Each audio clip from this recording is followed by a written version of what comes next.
জরিমানা হোক, ফাঁসির কাস্টে যদি চলতে হয়, আমরা ইসলাম প্রতিষ্ঠার ক্ষেত্রে তাও মানতে রাজি। কথা বলেন ঠিক কিনা? যাদের হৃদয়ে আছে আল্লাহর ভয়, তারা কবু পথ ভুলে যায় না। বলেন, যাদের হৃদয়ে আছে আল্লাহর ভয়, তারা কবু পথ ভুলে যায় না। আল্লাহর প্রেম ছাড়া এ দুনিয়ায় কারো কাছে কোনো কিছু চায় না। রাতের আধারে যারা সিজদাতে রয়, দু চোখের শ্রুতি নদী যেন বয়। রাতের আধারে যারা সিজদাতে রয়, দু চোখের শ্রুতি নদী যেন বয়। ছলনার হাত ছানি যতই আসুক, ছলনার হাত ছানি যতই আসুক, পেছনে ফিরিয়েও তাকায় না, পেছনে ফিরিয়েও তাকায় না। বলেন, যাদের হৃদয়ে আছে আল্লাহর ভয়, তারা তবু পথ ভুলে যায় না। আল্লাহর প্রেম ছাড়া এ দুনিয়ায় কারো কাছে কোনো কিছু চায় না। কথা কোন ঠিক না? এ দুনিয়ার মুসলমান যা কিছু চাওয়ার দরকার, চাইবো কার কাছে? আল্লাহর প্রেম ছাড়া পৃথিবীতে আর কিছু আমাদের চাহিদা নাই। সূরাতুল মুলক এমন একটি সূরা, যে সূরা প্রতিদিন কেউ যদি নিয়মিত তেলাওয়াত করে, হযরতে আবু হুরায়রা রাদিয়াল্লাহু তাআলা আনহু থেকে বর্ণিত, তাফসীর ইবনে কাসীরের মধ্যে এসেছে যে রাসূল পাক সাল্লাল্লাহু আলাইহি ওয়াসাল্লাম বলেছেন, এই সূরা কবরের আযাব আসার ক্ষেত্রে বাধা দানকারী হয়ে দাঁড়াবে। আরো আস্তে কোন সুবহানাল্লাহ, আরো জোরে বলেন। আপনারা মনে হয় কষ্ট হচ্ছে আপনাদের, না বক্তা পছন্দ হয় না? চিন্তা করছেন প্রধান বক্তা একটু আপা কাপা পরা থাকবে, তারপরে পাগড়ি টাকি পরা থাকবে, একটু মেকআপ টেকআপ করা থাকবে, তাই না? হুজুর একটু চাদর একটা কাঁধের মধ্যে দিয়া টুকটুক করে হাঁটতে চলে আইছে, আর চেহারাও তত একটা ভালো না। হ্যাঁ, মনে হয় পছন্দ হয় না আপনাদের। আচ্ছা, যাই হোক, আমি বেশি সময় আপনাদেরকে কষ্ট দেব না। বলেন দেখি, এমন একটা সূরা আমরা পাইলাম, আজকে আলোচনা শুনবো, যেই সূরা কবরের আযাব আসতে গেলে বা আসতে চাইলে এটা বাধা হয়ে দাঁড়াবে। এরকম একটা সূরা আমাদের দরকার আছে না নাই? আরো জোরে বলেন, আছে না নাই? আমার রাসূল এই সূরা না পড়ে ঘুমাইতে যাইতেন না। আরো আস্তে করে সুবহানাল্লাহ। বন্ধুরা আমার, বাবারা, রাসূলুল্লাহ সাল্লাল্লাহু আলাইহি ওয়াসাল্লাম বলেছেন, জলিলুল কদর সাহাবী হযরত আবু হুরায়রা রাদিয়াল্লাহু তাআলা বর্ণনা করেন, দুনিয়ার মানুষেরা রে শুনে নাও, সূরাতুল মুলক, সূরাতুল মুলক এমন একটা সূরা, যদি কোনো মানুষ প্রতিদিন নিয়মিত তেলাওয়াত করে, এই সূরা কবরের মধ্যে বান্দার জন্য আযাব আসতে গেলে আযাবের জন্য বাধা দানকারী হয়ে যাবে। জোরে কোন সুবহানাল্লাহ, আরো জোরে বলেন আল্লাহু আকবার। এরে দুনিয়ার মুসলমান, যেই সূরা কবরের মধ্যে আমার সাথী হয়ে যাবে, যেই সূরা কবরের মধ্যে আমার জন্য বাধা দানকারী হয়ে যাবে, যাতে করে আমার দিকে কবরের আযাব আসতে না পারে, এমন একটা সূরা আমরা পৃথিবীর জমিনের মধ্যে তেলাওয়াত করতে চাই কি চাই না? মাত্র আয়াত 30টা। এশার নামাজ পড়ে মসজিদ থেকে বের হওয়ার পূর্বে যদি আমরা 10টা মিনিট কোরআনের সাথে সম্পর্কটা রেখে যাই, সূরাতুল মুলক যদি তেলাওয়াত করি রে বন্ধু, রাসূলুল্লাহর হাদিস সাক্ষী, ওই কবরের, ওই মাইয়াতের কবরের মধ্যে কোনোদিন কবরের আযাব হবে না। নবীজি বলেছেন মানিআতুন মিন আযাবিল কবর। সূরাতুল মুলক কবরের আযাবের ক্ষেত্রে বাধা দানকারী হয়ে দাঁড়াবে। এরে মুসলমান, 10টা মিনিট যদি কোরআনের সাথে আমরা সম্পর্কটা রাখতে পারি, আমার আল্লাহ রাসূল সাল্লাল্লাহু আলাইহি ওয়াসাল্লাম বলেছেন সূরাতুল মুলক পাগলের ওই ব্যক্তির কবরে সূরাতুল মুলক তেলাওয়াতকারীর জন্য ওই কবরের মধ্যে তার জন্য কোনদিন আযাব আসবে না। শুধু তাই নয়, হযরতে আব্দুল্লাহ ইবনে আব্বাস রাদিয়াল্লাহু তাআলা আনহু বর্ণনা করেন, দুনিয়ার মানুষ রাসূলুল্লাহর দরবারে একদিন আমরা উপস্থিত ছিলাম। গভীর মনোযোগ দেন, রাসূলুল্লাহর দরবারে একদিন আমরা উপস্থিত ছিলাম। আল্লাহর নবীর একজন সাহাবী মলিন চেহারা নিয়ে রাসূলুল্লাহর দরবারে এসে হাজির হলো। যা বললেন, ইয়া রাসূলুল্লাহ, নবী গো, গত রাত সারা রাত আমি ঘুমাইতে পারি নাই। নবীজি বললেন, কেন? বলে যে, ইয়া রাসূলুল্লাহ, আমি যাত্রাপথে যেখানে আমার সন্ধ্যা হয়ে গেল, সূর্য অস্তমিত হয়ে গেল গো নবী, ওই জায়গার মধ্যে আমি তাবু গাড়লাম। এর যাত্রাপুরের মুসলমান গভীর মনোযোগ দেন। নবীজির সাহাবী ডাক দিয়া বলতেছে, নবী, আমি আমার তাবুটা গাড়লাম। রাত্রি যখন হয়ে গেল, সন্ধ্যা যখন ঘনীভূত হয়ে গেল, তাবুর ভিতরে আমি মাগরিবের নামাজ আদায় করলাম, এশার নামাজ আদায় করলাম। এশার নামাজ আদায় করে আমি যখন ঘুমাইতে গেলাম গো নবী, ঘুমাইতে যাওয়ার পরে আমি যখন জমিনের উপরে মাথাটা রাখলাম, আমি দেখতে পেলাম জমিনের নিচ থেকে কোরআন তেলাওয়াতের সুর আসতেছে। আরো আস্তে কন্যা সুবহানাল্লাহ। মাটির ভিতর থেকে কোরআনের আওয়াজ আসতেছে। সাহাবী ডাক দিয়ে বলে, নবী,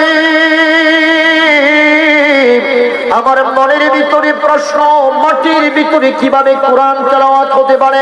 মাটির ভিতরে কিভাবে কোরআনের আওয়াজ আসতে পারে? নবী, আমি প্রথমত এই আওয়াজটা শোনার পরে একটু অবাক হয়ে গেলাম। দ্বিতীয়ত, আমি যখন কোরআনের সুর শুনতেছি, আমি যত শুনি আমার কাছে তত ভালো লাগে। বলেন, কোরআনের আওয়াজ শুনলে পরে ইমানদারের ইমান বাড়ে না কমে? আরো জোরে বলেন, কোরআনের সুর শুনলে পরে আমাদের কাছে ভালো লাগে না খারাপ লাগে? পৃথিবীর জমিনে যারা কোরআনের দুশমন, যারা আল্লাহর দুশমন, নবীর দুশমন, যারা মুনাফিক, যারা নাস্তিক, তারা কোরআনের সুর শুনলে পরে তাদের শরীরের মধ্যে চুলকানি আরম্ভ হয়। ওরে কথা কয় না?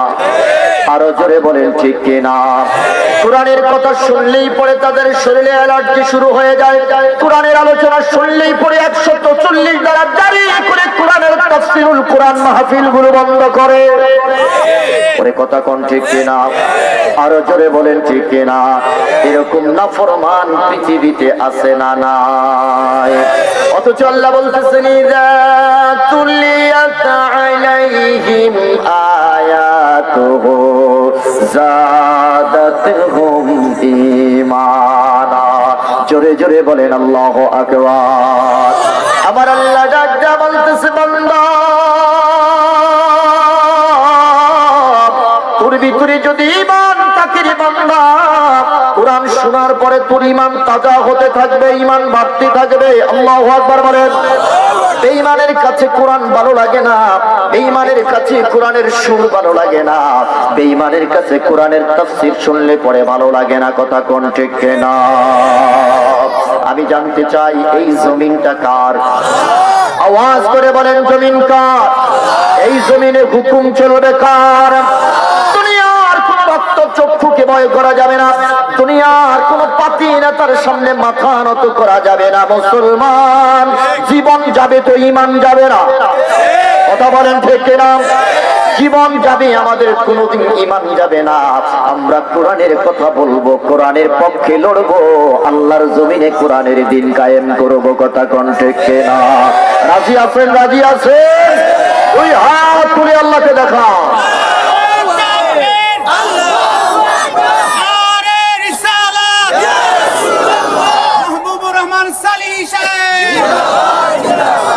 আমার বন্ধুরা, আমার বাবারা, এই জগতের মধ্যে কোরআন যদি আমরা বিশ্বাস করি, কোরআনের সাথে যদি আমাদের সম্পর্ক হয়ে যায়, বলেন দেখি কোরআন আমাদেরকে বাঁচাইতে পারে কি পারে না? বাঁচানোর মালিক আল্লাহ। কোরআন হলো আমাদের জন্য উসিলা। কথা কোন ঠিক কিনা? ছোট্ট একটা উদাহরণ দেই মুসলমান। নবীজি একদিন কোরআন তেলাওয়াত করতেছে। এরে মুসলমান গভীর মনোযোগ দেন। নবীজি একদিন কোরআন তেলাওয়াত করতেছে। সূরা লাহাব যখন নাযিল হয়ে গেল, আবু লাহাবের স্ত্রী তার দাস দাসীদেরকে নিয়ে সদল বলে দেশীয় অস্ত্রের সাজে সজ্জিত হয়ে নবীকে মারার জন্য কাবা চত্বরের দিকে আসতেছে। রে মুসলমান, সিদ্দিক আকবর ডাক দেয়া বলে, নবী আমার কাছে মনে হচ্ছে তারা আপনি রাসূলকে পৃথিবীর জমিন থেকে উৎখাত করে দেওয়ার জন্য, আপনি রাসূলের আদর্শকে পৃথিবীর জমিনের সাথে বিলীন করে দেওয়ার জন্য তারা আসতেছে গো নবী। আপনি রাসূলকে টার্গেট করে তারা আসতেছে নবী, আপনি একটু হুঁশিয়ার হয়ে যান। ইয়া রাসূলুল্লাহ, আপনি শুধু অনুমতি দেন গো নবী।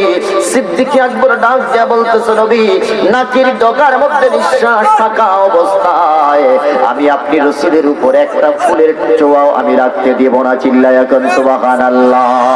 নবী আমার ডাক দেয়া বলে, আবু বকর টেনশন করো না, আমরা দুইজন নয়, সাথে আছেন কে?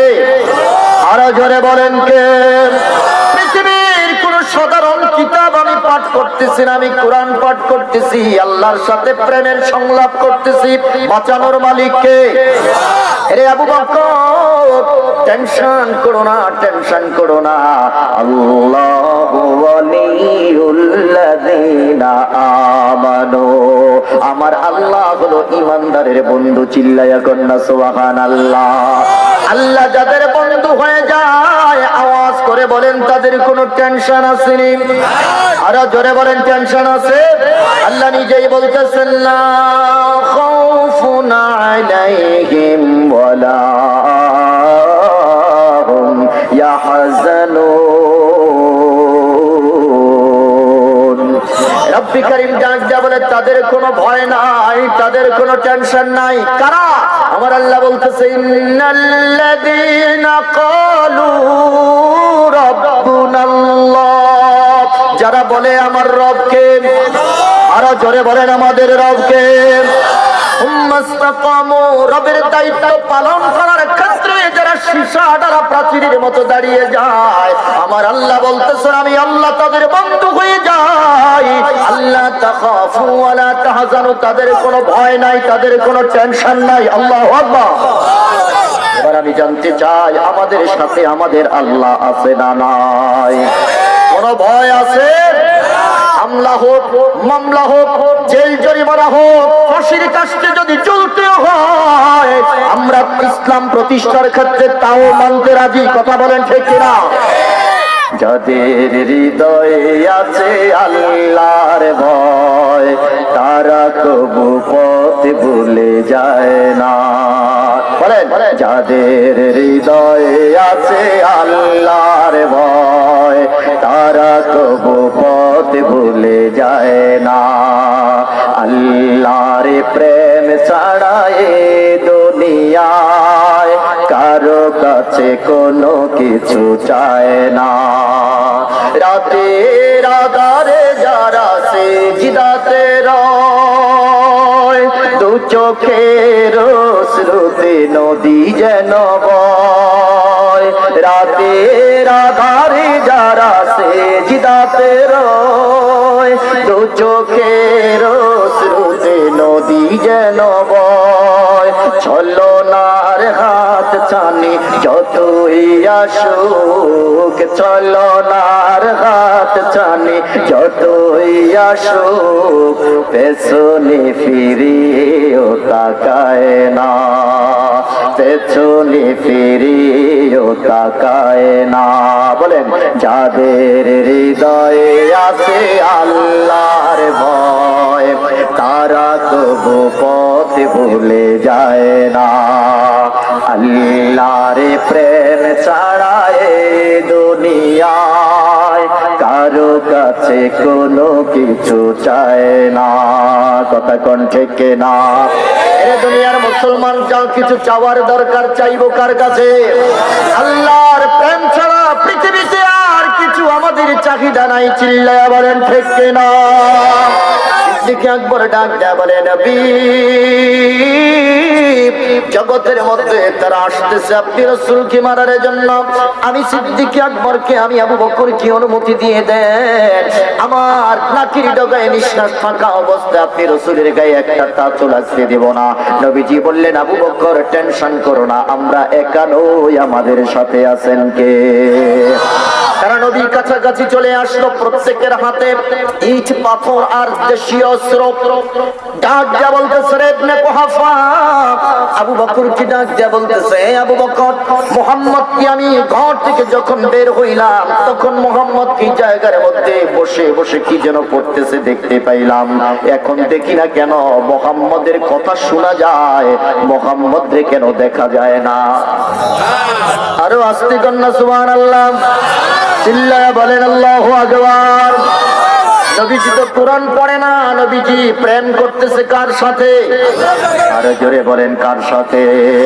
আবু বকর কয়, আমি নবীকে দেখতেছি, তারা দেখে না।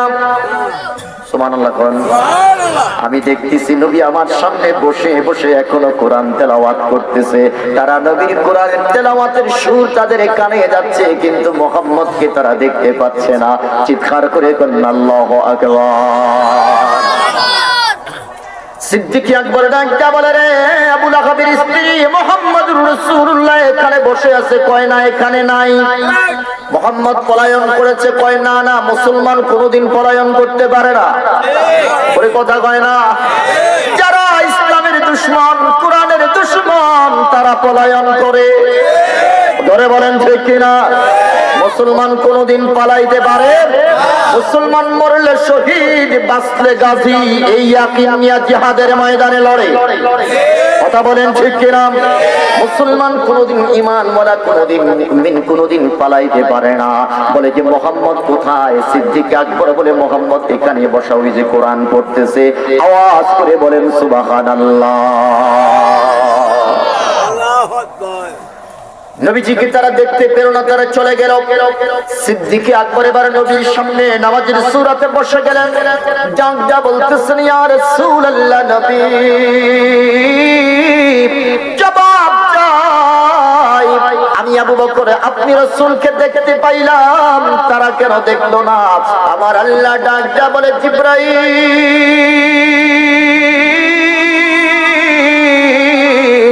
যাও, আবু বকর আমার নবীকে প্রশ্ন করেছে, নবীর জবাব দেওয়ার প্রয়োজন নাই, আমি আল্লাহ নিজে নবীর পক্ষ হইয়া আবু বকরের প্রশ্নের জবাব দিচ্ছি। আরো জোরে বলেন আল্লাহু আকবার। জবাব দিচ্ছেন কে? আমার আল্লাহ বলতেছে, মুহাম্মদুর রাসূলুল্লাহ তো দুনিয়ার কোন সাধারণ বই পড়ে না, মুহাম্মদুর রাসূলুল্লাহ কোরআন পড়তেছে, মুহাম্মদুর রাসূলুল্লাহ আমি আল্লাহর সাথে প্রেম করতেছে। জবাবটা আবু বকর আমার কাছ থেকে নিয়ে যাও। জিবরাইলকে সাথে সাথে কোরআনের আয়াত দিয়া দুনিয়াতে ল্যান্ড করাইলেন। জোরে জোরে কোন সুবহানাল্লাহ। জিবরাইল ডাকতে বলে, আবু বকর প্রশ্নের জবাব আমার কাছ থেকে নাও। বলে যে কি হয়েছে? বলে যে আল্লাহ বলতেছে, ইন্না জাআলনা বাইনাকা ওয়া বাইনাল্লাযীনা লা ইউমিনুনা বিল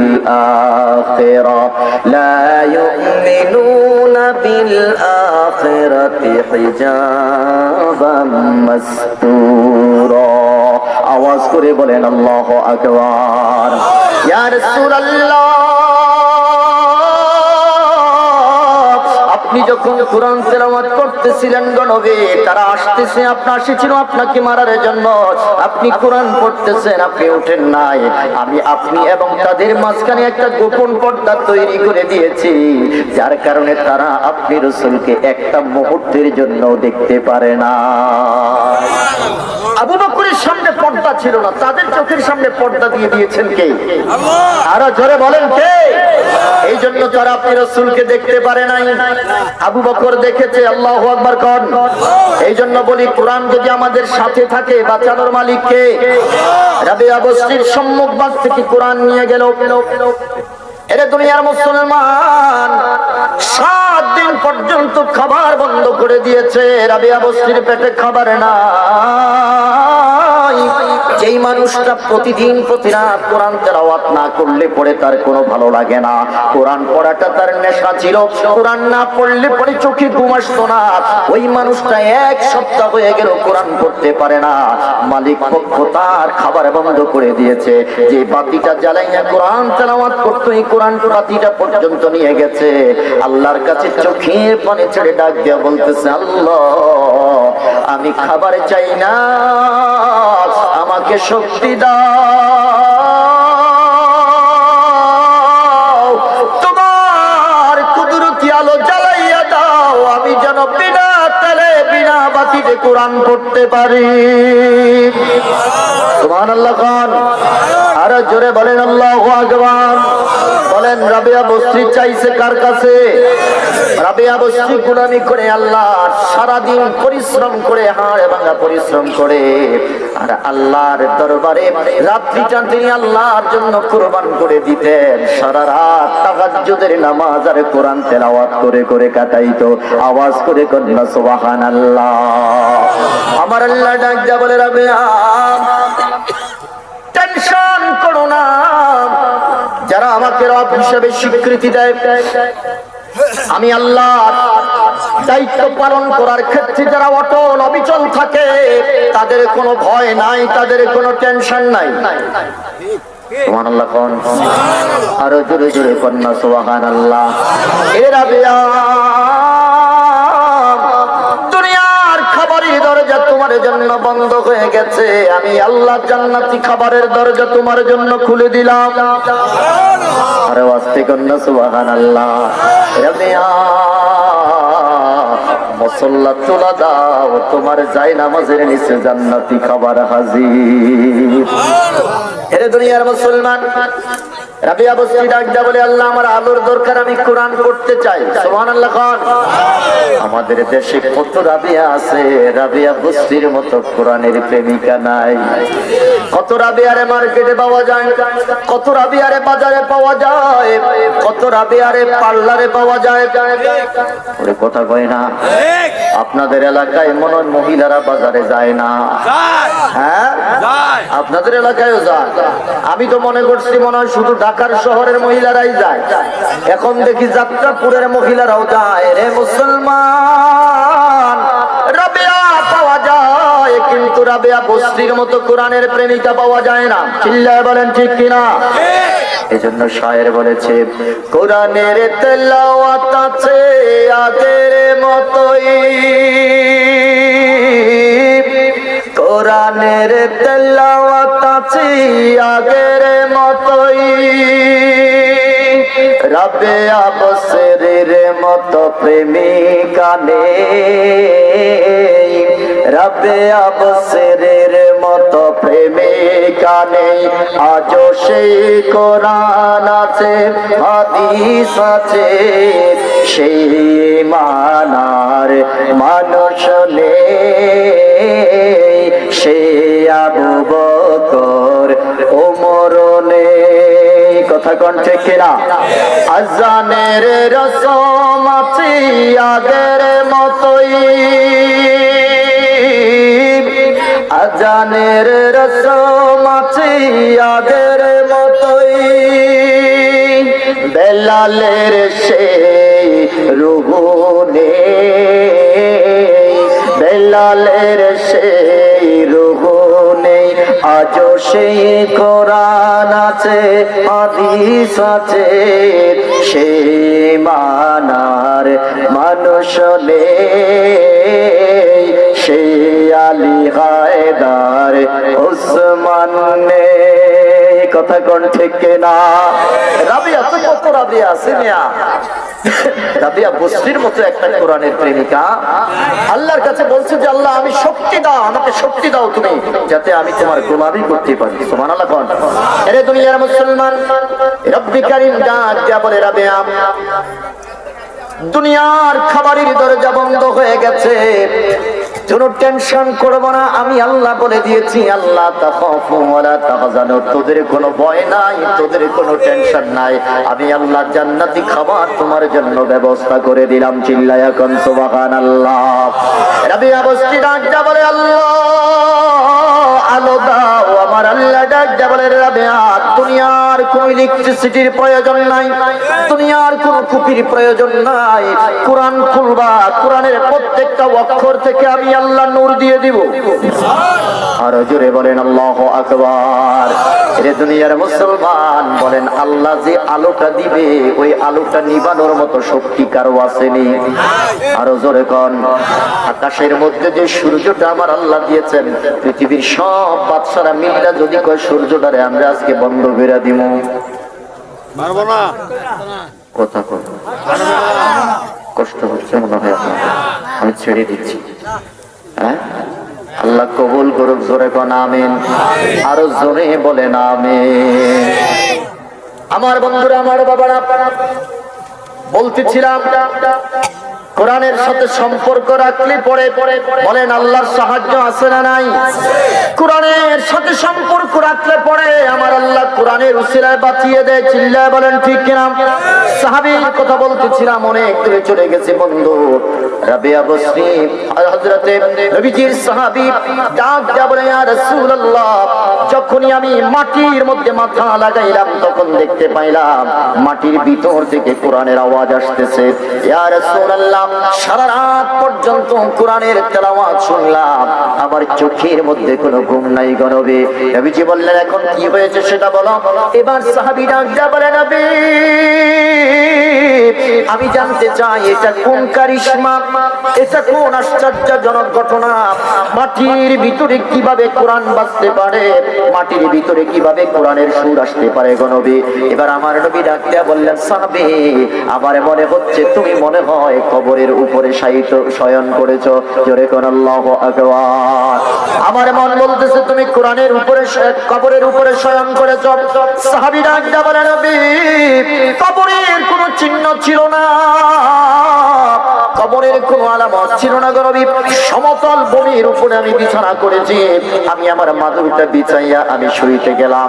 আমার নবী ডাক দিয়া বললেন হে সাহাবী, এটা কবরের উপরে তুমি বিছানা করেছো। এবার সাহাবী ডাক দিয়া বললেন নবী গো, কবর যদি হয়েই থাকে কবরের ভিতরে আবার কোরআনের আওয়াজ আসবে কেন?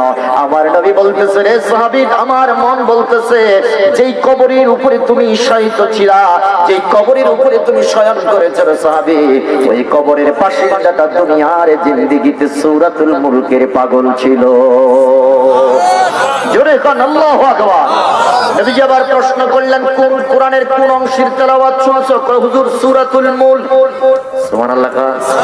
এবার আমার নবী ডাক দিয়া বললেন সাহাবী, কোরআনের পাগল ছিল, সূরাতুল মুলকের পাগল ছিল এই বাসিন্দাটা, এই মাইয়াতটা সূরাতুল মুলকের পাগল ছিল, যার কারণে আল্লাহ তাআলা তার কবরের মধ্যে সূরাতুল মুলকের তেলাওয়াত জারি রাখছেন।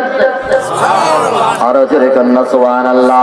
এবার আমি আপনাদের কাছে প্রশ্ন রাখতে চাই, যদি সূরাতুল মুলক কবরের মধ্যে বাজতে থাকে, কোরআন যদি সূরাতুল মুলক কোরআন যদি কবরের মধ্যে তেলাওয়াত হতে থাকে, আমি জানতে চাই ওই কবরের মধ্যে কোনোদিন আযাব হবে না? রাসূলুল্লাহ বলেছে শুধু কবরই না, হাসরের ময়দানে ওই সূরা আল্লাহর সামনে দাঁড়িয়ে যাবে। সুবহানাল্লাহ বলে আল্লাহর সাথে বাক বিতণ্ডা লিপ্ত হয়ে যাবে, ঝগড়া শুরু করে দিবে যে আল্লাহ এই পাগলটারে সূরাতুল মুলকের পাগল ছিল, সূরাতুল মুলক বলবে আমার পাগল ছিল, এটারে মাফ না করা পর্যন্ত আমি আপনার সম্মুখভাগ থেকে নড়ব না। জোরে বলেন না আল্লাহু আকবার। জান্নাতে প্রবেশ করিয়ে তারপরে সে বিলীন হয়ে যাবে। বলেন এই সূরা আমাদের দরকার আছে না নাই? এই সূরার প্রথম আয়াতে বলতেছেন আল্লাহ তাবারাকাল্লাযী বিয়াদিহিল মুলকু ওয়া হুয়া আলা কুল্লি শাইইন কাদির। আমার আল্লাহ ডাক দিয়া বলতেছেন মহামান্বিত তিনি, যার হাতে সব রাজত্বের চাবিকাঠি। সুবহানাল্লাহ। এরপরে বলতেছে ওয়া হুয়া আলা কুল্লি শাইইন কাদির, প্রত্যেকটা বিষয়ের উপরে সর্বক্ষমতার মালিক কে? এবার আসেন আমরা হলাম ভাড়াটিয়া, মালিক কে? আরো জোরে বলেন মালিক কে? এখন আমি যদি নিজে মালিক সাজি অথবা আল্লাহর সিদ্ধান্তের উপরে যদি কোনো সিদ্ধান্ত নেই, বাড়িওয়ালা ছাড় দিবেনি? ওই কথা কয় না, বাড়িওয়ালা তো ছাড় দিবে না, বরং উল্টা পাল্টা করলে ঘাড়ে ধাক্কা দিয়া বঙ্গোপসাগরে নিক্ষেপ করবে। কথা কন, উল্টা পাল্টা করলে ল্যাংড়া মশা নাকের ভিতরে ঢুকাইয়া জুতা পিটান কইরা পৃথিবী থেকে বিদায় দেয়। আরো আসতে কোন কথা কোন না ঠিক তো আসতে কইলেন না ভয় আছে কথা কোন না কষ্ট হচ্ছে আপনার আমি ছেড়ে দিচ্ছি তাও কই বলি জিনা জি কুমড়া চলবে মাহফিল চলবে কতক্ষণ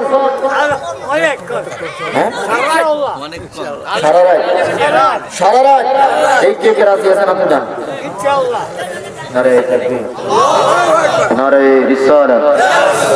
আল্লাহ কবুল করুক জোরে কোনা আমি আমার সময় শেষ যাই হোক আপনাদের সারা রাত ওয়াজ শোনার সওয়াব আল্লাহ দিবেন আমিন তো এক নাম্বার কথা হইল শ্রোতা কম তো এত অল্প শ্রোতায় আলোচনা করে অভ্যস্ত না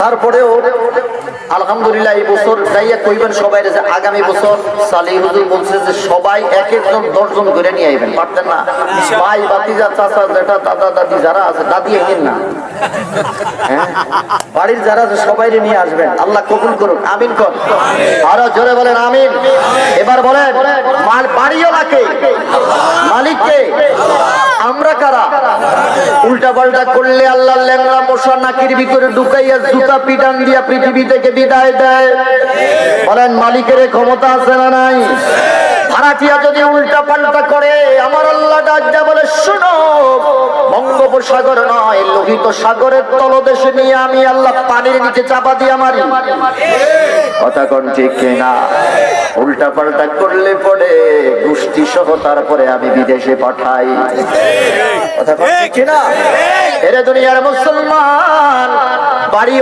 বাড়িওয়ালাই থাকে ভাড়াটিয়া কোনদিন বাড়িওয়ালা হতে পারে জোরে বলেন ক্ষমতার মালিককে আরো জোরে বলেন কে কোরআনে ক্ষমতার কথা আছে না নাই রাজত্বের কথা আছে না নাই আমরা এগুলা কইলেই তো আপনারা আমাদেরকে মৌলবাদী বলেন জঙ্গিবাদী বলেন যুদ্ধ অপরাধী বলেন কথা বলেন ঠিক না কোরআনের কথা কইলেই পরে আপনাদের শরীরে চুলকানি আরম্ভ হয়ে যায় অথচ আমার আল্লাহ নিজেই রাজনীতির কথা কোরআনে বলেছে কথা কোন ঠিক না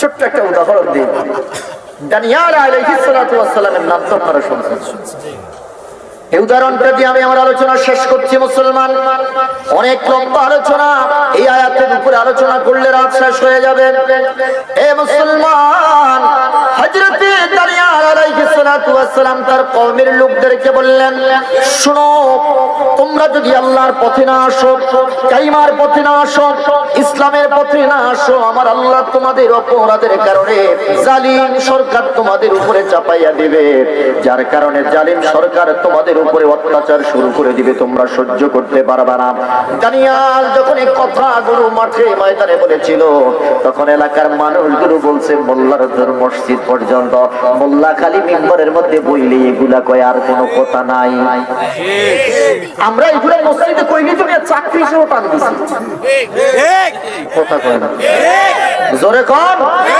মসজিদের মিম্বরে কথাগুলো কইলে আমগো চাকরি নাই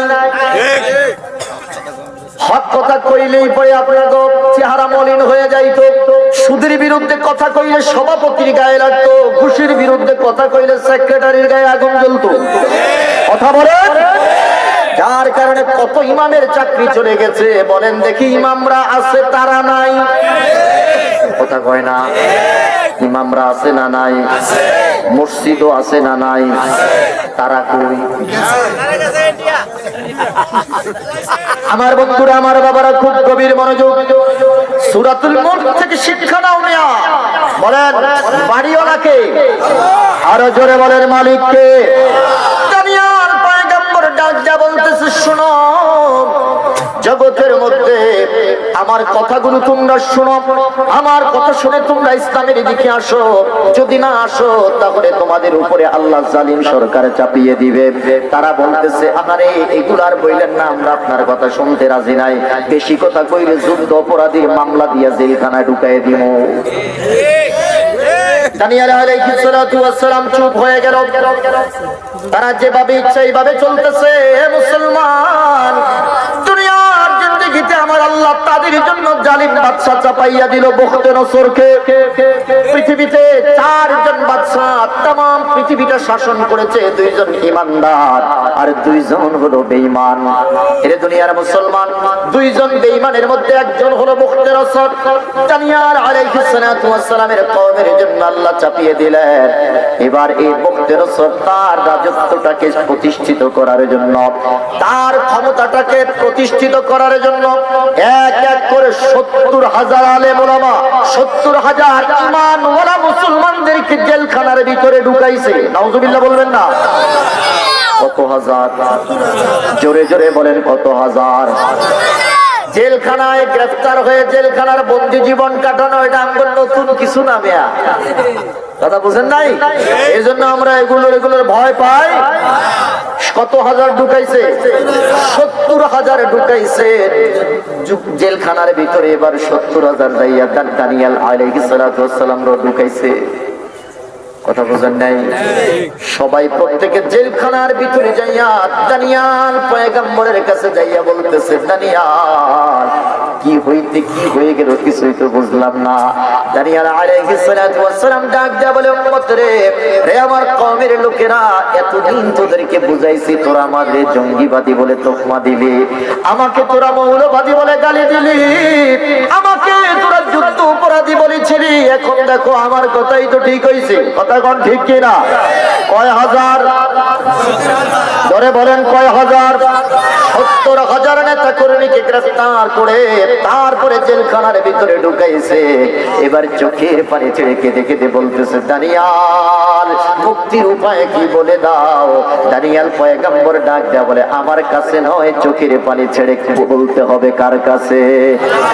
মালিকের কাছে কও, ভাড়াটিয়ার কাছে কইয়া লাভ নাই। ওরে কথা বলেন মালিককে, মালিকের কাছে বলো, বাড়িওয়ালার কাছে বলো, ভাড়াটিয়ার কাছে বলে লাভ নাই। বলে যে কোন ভাষায় বলবো? বলে যে বলো তাহাজ্জুদের নামাজ পড়ে চোখের পানি ছেড়ে ছেড়ে আল্লাহর কাছে বলো আর মাফ চাও। আল্লাহ যা করছি আর করতাম না, দেখো আল্লাহর মায়া হয় কিনা। এবার 70,000 টুপিওয়ালা, দাড়িওয়ালা, জুব্বাওয়ালা, পাগড়িওয়ালা একসাথে তাহাজ্জুদের সিজদার মধ্যে পড়ে কান্না করতে শুরু করেছে। আমার আল্লাহ ডাক দিয়া বলতেছে, মজলুমের চোখের পানি আমি আল্লাহ কবুল করে নেই। জোরে কোন সুবহানাল্লাহ বলেন। মজলুমের চোখের পানি আল্লাহ কবুল করে কি করে না? না হয় ঢুকাইছে মোল্লাদেরকে, দাড়িওয়ালা, টুপিওয়ালাদেরকে ইসলাম দমানোর জন্য। এখন জেলখানার ভিতরে যাইয়া মোল্লারা জ্যাক লাগাইছে কার লগে? আরে কথা কয় না, কার লগে? এই চোখের পানি আল্লাহ কবুল করছে কি করে নাই? এমন কবুল করা করছে, মোল্লারা আছে এখন না, আমরা বলাই না। এ দুনিয়ার মুসলমান, জগতের মধ্যে হযরত দানিয়াল আলাইহিস সালাতু ওয়াস সালাম নেটওয়ার্ক লাগাইলেন কার সাথে? অনেক লম্বা কথা বন্ধু। 70,000 টুপিওয়ালা, জুব্বাওয়ালা, দাড়িওয়ালা, পাগড়িওয়ালা তাহাজ্জুদের সিজদার মধ্যে পড়ে আল্লাহর কাছে কাঁদতেছে, আল্লাহকে আমি সব দেখতেছি, তোদেরকে একটু সোজা করার জন্য জেলখানার ভিতরে ঢুকাইছি, বখতে নসরকে তোদের জন্য চাপাইয়া দিছে। এবার অনেকদিন কান্না করার পরে 70,000 নেতা কর্মী আসছে। আল্লাহু আকবার কোন? এরে দানিয়াল, আল্লাহর কাছে একটু খুলে বলো, আল্লাহর কাছে একটু বলো, তুমি তো পয়গম্বর, তুমি বললে পরে আল্লাহ আমাদের জন্য একটা ব্যবস্থা করে দিবে। দানিয়াল পয়গম্বর কয়, আজকে রাতে আইসো, তাহাজ্জুদের নামাজ পড়ে সবাই আমার সামনে আসবা, আমরা একসাথে আল্লাহর একটা ডাক দিব। আল্লাহু আকবার কোন? এত আস্তে কইলে আর এত ঘুম ভাঙবে? জোরে বলেন আল্লাহু আকবার, আর জোরে বলেন আল্লাহু আকবার। দানিয়াল পয়গম্বর ডাক দেয়া বলে, একসাথে আল্লাহকে ডাক দেব। বলে যে আচ্ছা, এই দিকে রাতের অন্ধকারে বখতে নসর কি যেন ভয়ঙ্কর একটা স্বপ্ন দেখতেছে, আমি জানতে চাই বখতে নসর কি স্বপ্নটা দেখাইতেছে কে? আরো জোরে বলেন কে? আল্লাহু আকবার বলে একসাথে 70,000 ঈমানওয়ালা মানুষ যখন তাকবীর দিয়েছে, পুরো মাটির মধ্যে ভূমিকম্প শুরু হয়ে গেছে। জোরে বলেন আল্লাহু আকবার। আল্লাহু আকবারের মধ্যে একটা জোশ আছে না নাই? জোরে বলেন আছে না নাই? বখতে রসুলের ঘুম ভেঙে গেছে। ঘুম ভাঙার পরে সে পাগল হয়ে গেছে। পরিবারের সবাইকে জাগাইল। পরের দিন সকালবেলা এমপি মন্ত্রী যারা আছে, আলেম ওলামা যারা আছে, ব্যাখ্যা স্বপ্নের ব্যাখ্যা দানকারী যারা আছে, সবাইকে ডাকলো। ডাকার পরে এবারে বক্তের ওসর ডাক দিয়া বলতেছে, শুনো, আমি গত রাত্রে একটা স্বপ্ন দেখেছি, স্বপ্নের ব্যাখ্যা তোমাদেরকে বলা লাগবে। আচ্ছা ঠিক আছে, আমরা বলবো, আগে আপনি স্বপ্নের কথা বলেন। তো স্বপ্নটা তো আমার মনে নাই, স্বপ্নের কথাটাও তোমাদেরকে বলা লাগবে। কথা কয় না, ঠিক? স্বপ্নের ব্যাখ্যা তো বলবা, আমি যে কি স্বপ্ন দেখছি এটা আমার মনে নাই, তোমরা এটা বলা লাগবে। বুঝেন নাই? আমি যে কি স্বপ্ন দেখছি গত রাত্রে আপনারা জানেন না, আপনাদের সাউন্ডে বুঝা যায় আপনারা জানেন। আর বক্তের বছর কি স্বপ্ন দেখছে এটা কি তার নিজের বউ তো জানতো না, ফাঁসে শুয়ে রয়েছে যে তার বউ জানবে না। স্বপ্নের ব্যাখ্যাও বলা লাগবে, স্বপ্নটাও বলা লাগবে। আমরা তো পারতাম না, পারলে এক সপ্তাহ সময় দিলাম, এক সপ্তাহের ভিতরে স্বপ্নের ব্যাখ্যা না বললে, এক স্বপ্নের কথাটা না বলতে পারলে একটারও কল্লা থাকতো না। কথা বুঝেন নাই? আর স্বপ্নের ব্যাখ্যা তিনি ব্যাখ্যা বলতে পারবেন, কিন্তু স্বপ্নটা তো বলাটা সহজ না। সহজ? বন্ধুরা আমার, বাবারা, দানিয়েল পয়গম্বরের কানে চলে গেল।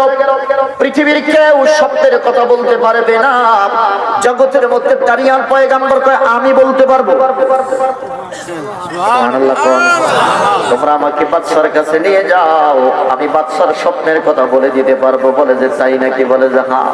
এরে দুনিয়ার মুসলমান, এবার তার কওমের লোকেরা বলতেছে, তুমি পাগলামি করো না। বলতেছে, লা তাখাফা আলাইয়া ইন্না লি রাব্বা, আমার একজন রব আছে, তোরা ভয় করিস না। আমার রব, আমি যা চাই আমার রব আমার এটা জানাইয়া দেয়। সুবহানাল্লাহ। বলেন, মালিক জানাইয়া দেয় কিনা? তোরা ভয় করিস না। গেল ওখানে বাঘের মতো, এখানে মাথা নত করে ঢুকতে হয়, মাথা নিচু করে ঢুকতে হয়। দানিয়েল মাথা উঁচু করে ঢুকলে বক্তের আসর বলতেছে, কিরে বেটা, তুই কি জানিস না যে এখানে মাথা নত করে ঢুকা লাগে? আমার যেই আল্লাহ তোর স্বপ্নের কথা আমাকে জানাইয়া দিছে, ওই আল্লাহর নির্দেশ, তাকে ছাড়া আর কারোর সামনে যেন মাথা নত না করি। যদি করি তাইলে স্বপ্নের কথাটা ভুলে দিলে, ওইটা তাইলে দরকার নেই। সুবহানাল্লাহ কইতেন আরো জোরে করেন আল্লাহু আকবার। বলে যে তাইলে আমি কি স্বপ্নে দেখছি এটা বলে দাও। বলে যে শর্ত আছে তিনটা। বলেন কয়টা? তিনটা। এক নাম্বার শর্ত হলো এই চেয়ার ছেড়ে বসতে হবে তোমাকে, নিচে আমাকে চেয়ারে বসা লাগবে। ওহুয়া আলা কুল্লি শাইইন কাদির। এবারে বক্তে নসর কই, ঠিক আছে আমি চেয়ার ছেড়ে দিলাম, তুমি বসো। বলে যে বসতে হবে আমার পায়ের সামনে। সুবহানাল্লাহ। আরো জোরে বলেন আল্লাহু আকবার। দ্বিতীয় শর্ত হলো আমার পা বরাবর বসা লাগবে।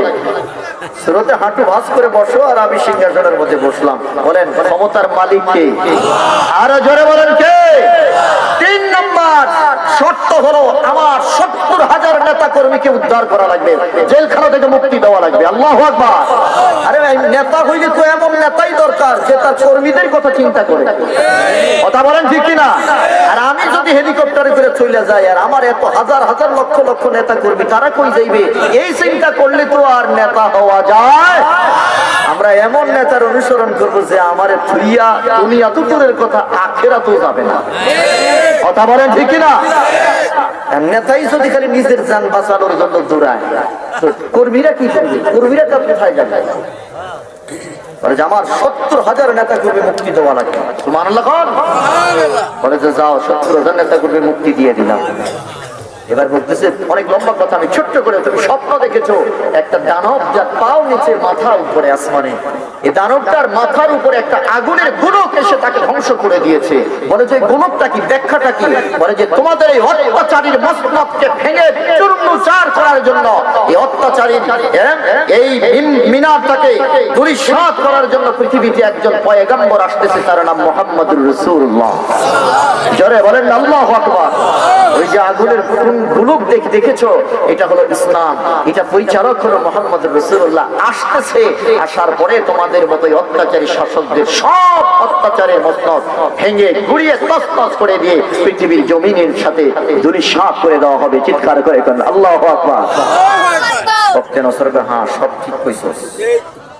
আল্লাহু আকবার বলনা। এবার বলেন, আমি যে জিনিসটা বুঝাইতে চাইলাম, মালিকানা চাবি কার হাতে? জোরে বলেন, চাবি কার হাতে? এবং আল্লাহ যে চেয়ারে বসাইতে পারে টুপিওয়ালারে, তার পায়ের সামনে বসাইতে পারে, এই ক্ষমতা আল্লাহর আছে না? আল্লাহ আমাদেরকে বুঝার মতো তৌফিক দান করে। জোরে বলেন আমিন। মাদ্রাসার জন্য আমি একটু হাত পাতলাম আপনাদের কাছে। হাফিজিয়া মাদ্রাসা, জিনার নামে এই মাদ্রাসাটা আল্লাহ যেন ওনার জীবন